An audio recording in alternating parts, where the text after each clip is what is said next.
start off with a couple of comments, and then we'll take questions. Yeah, absolutely.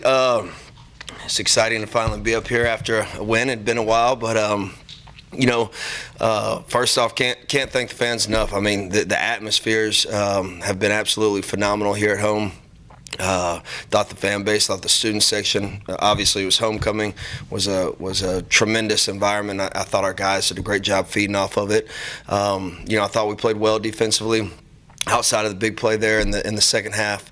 But proud of the group, proud of the energy that they played with throughout, and obviously very excited to get a win. So with that, I'll open it up.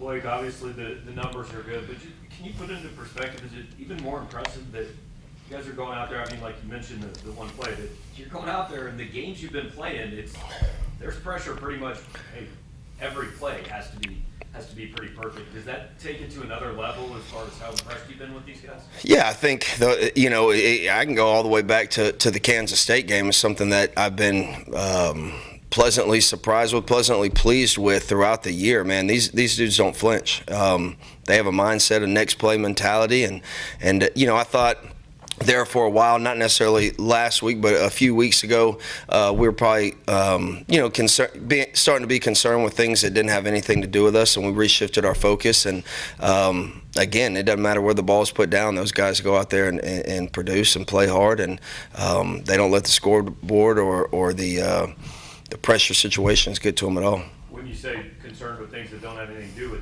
are you talking about like the scoreboard or things outside your team? Or? Just the scoreboard, the situations, going back to K-State where we had to keep taking the field, possession right away. And I thought that we got it out of our system after that game. And ever since then, I thought they've been phenomenal with just playing the next play, not worried about the scoreboard. How big was it to have KD back, and how do you think he played? It was big.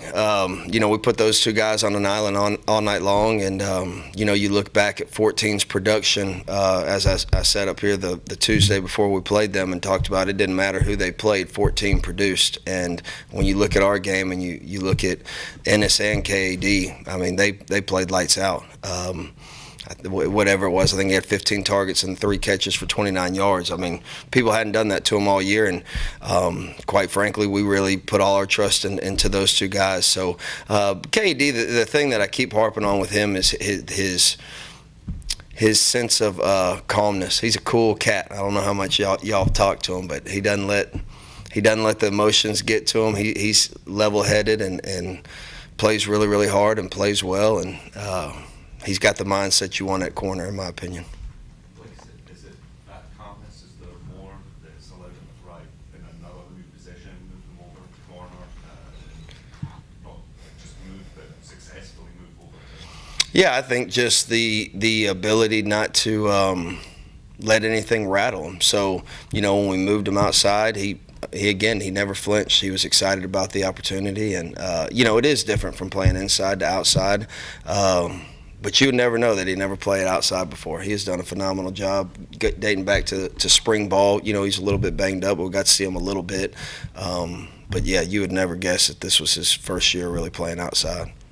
Could you see in him where, having played so much offense in the past might help him defensively? That's a good question. That's probably something you'd have to ask him, maybe probably from a feel standpoint, as far as receivers trying to lean on you and how they stem the routes. I'm sure it's helped him, yeah. Having known him for about 10 months since he didn't play for half a season, what are some of the physical, technical traits that have allowed him to kind of have the season he's had?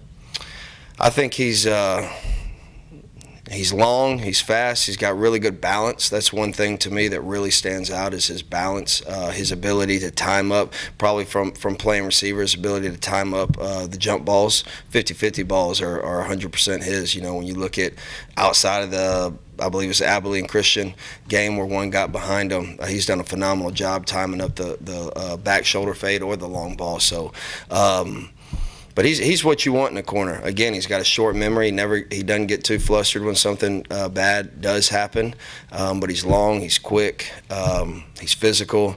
But his balance and his leaping ability are elite. Coach, looking into South Carolina, what kind of challenges does a tight end like Austin Stogner pose just with his skill and size? And then how do you kind of approach handling a guy like that? He's a really good tight end. I think he's kind of a complete tight end when you look at how physical he is in the run game, and then his ability in the pass game.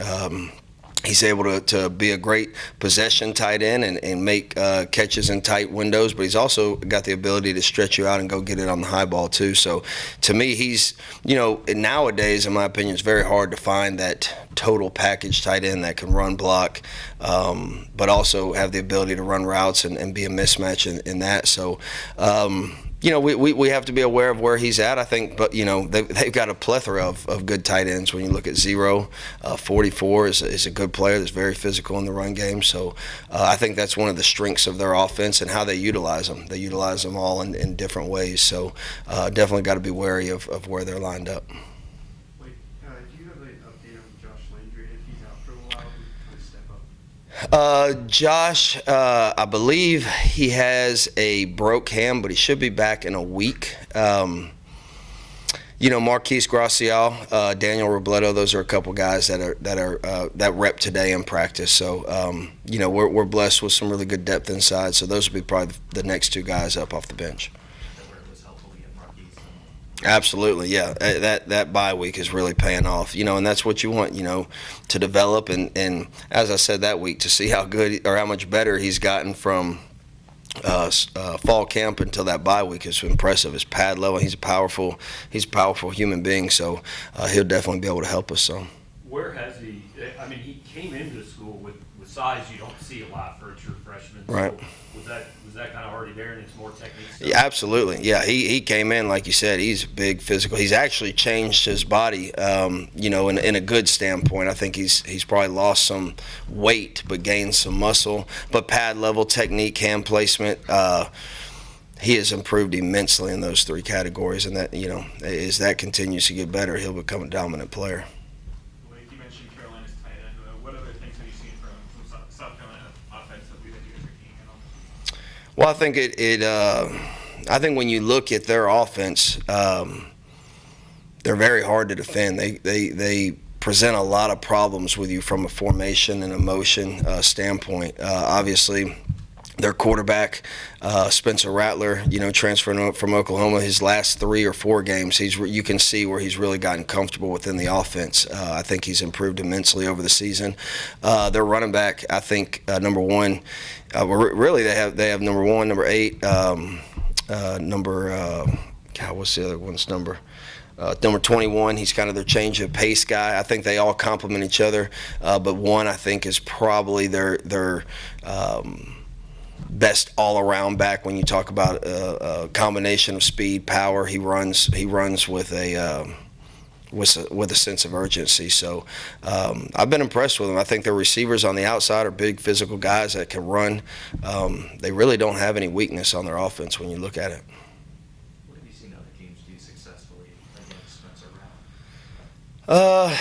Again, I think really, early in the season, I don't know if it's necessarily what teams did to him more than him just getting comfortable. He looked like he was feeling his way through the offense early in the season, and now you can see he's really a lot like the young man from Georgia, really making a lot of checks at the line of scrimmage. You can see that he's gotten very comfortable making those checks, checking protections, checking runs. Whereas early in the season, you necessarily didn't see that as much. So I think he's been different the last 3-4 weeks, and I think teams really have had a hard time kind of stopping what they do when you look at their 4-game win streak. You go back to the video touchdown against Vanderbilt. What Poor angles. It should have been a 7-yard reception, and we could have kept playing, but we had 3 guys take poor angles, and it's football 101, so something we got to continue to harp on and continue to work on. Like for your guys that were here last year, played last year, was there ever a point in the offseason, maybe early in the season, where you felt they finally were over last year?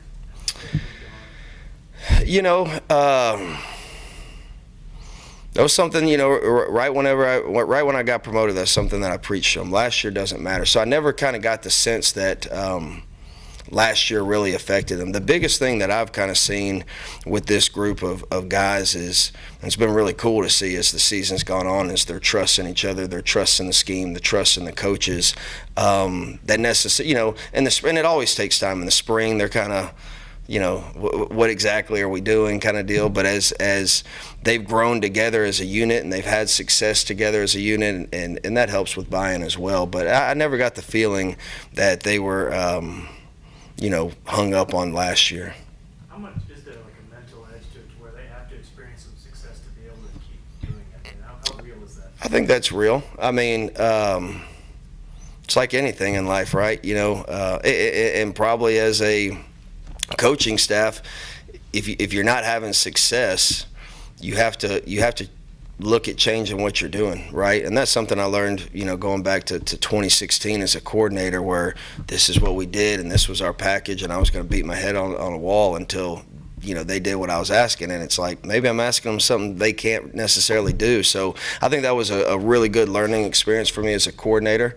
But yeah, I think anytime you have success, I think the buy-in and the trust factor grows much quicker. Coach, was there something different with the front seven this past weekend that helped you guys get all those pressures and 8 tackles for loss and sack? No, I think they've played really well all year. Again, when you look back at some of the games where we didn't, I think early on, going back to Abilene Christian, I think that was, and going into the Auburn week, that was kind of a coming to Jesus for us. We weren't necessarily playing the style of defense that we want to play here. So I think really from that week on, I think it was a great learning experience for our guys, exactly what we want to do up front. But some of the tackles for loss or lack of tackles for loss and sacks in a game just come from the style of offense we're playing. It's been a really, I look at our sack numbers, and they're not great, but then when you look at pressures and everything, I think teams are just getting the ball out really, really quick. You look back at Vanderbilt, that freshman quarterback had a great internal time clock, and he wasn't going to take a sack, So I've been impressed with our pass rush. Again, it hasn't resulted in the number of sacks that we're accustomed to in this scheme, but I think it's probably been more of a style of offense or a game plan that offenses have had against us. With that pass rush, DJ Coleman's come in pretty strong the last couple weeks. What do you see from him to do that? I think he's just gotten really comfortable, within the scheme. Obviously, wasn't here in the spring to go through, and I think I've been so impressed with the growth he's made off the field too. Just he's fun to coach. He's probably the toughest guy we got on our team. If you're going to get in a fight in the back alley, he's going to be my first-round draft pick, and so he's always had that toughness about him. I think just being more comfortable in the scheme and, getting more reps. I think we probably weren't repping him enough early on in the season, and as the season's gone on, he's got more and more reps, and the more reps you get, the more chance you get to produce. So I think it's probably a combination of all that. Anything else for Coach? Like last thing, the 4th down stop the other night. I mean, is that just pure 1-2, or is that X's and O's, or is that just? It's pure want to. We went out there with our base defense, and actually Coach Drink's the one that we called a timeout. He said, "Hey, you want to put in your Rhino package?" I said, "That's a great idea." And we just played base defense, and that's credit to D-Rob. I mean, that dude, he locked out, disengaged, and Chad Bailey was there to help finish it off, Relis George. But we didn't do anything special. That wasn't a game plan deal. I felt good about our one-on-one matchups against their one-on-one matchups. I didn't want to blitz us out of a play and something fluky happened and them lean forward for a first yard because we're spiking a gap or blitzing a gap and miss the tackle. So again, that was really Coach Drink that said, "Hey, put in that Rhino package. What do you think?" I said, "That's a great idea," and we rolled from there. So put the trust in the guys and they executed. Thanks, Coach. Nope. Last man for boosted the World Series prediction. Yeah, the Astros in 4, no doubt. Appreciate y'all.